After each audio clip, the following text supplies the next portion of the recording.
મળી ગયો છે પોતાનો ઉસેન બોલ્ટ। રાંચીમાં ફેડરેશન કપ એથ્લેટિક્સમાં પંજાબના સ્ટાર દોડવીર ગુરિંદર વીર સિંહે માત્ર 48 કલાકમાં 2 વાર નેશનલ રેકોર્ડ તોડીને નવો ઇતિહાસ રચી દીધો।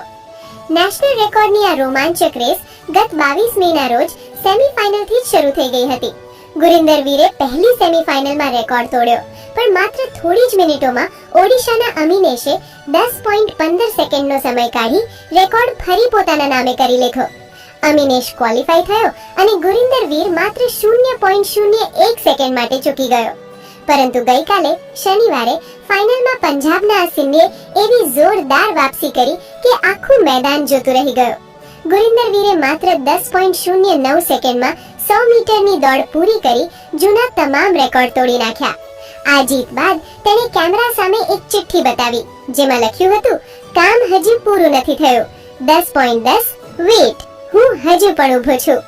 તેની આ ઐતિહાસિક સિદ્ધિ માત્ર નેશનલ રેકોર્ડ નથી, પરંતુ ચાલુ સિઝનમાં સમગ્ર એશિયામાં બીજો સૌથી ઝડપી સમય છે। ગુરિંદર વીરે સાબિત કરી દીધું કે ભારતીય જીન્સ ખૂબ મજબૂત છે અને આ તો બસ શરૂઆત છે।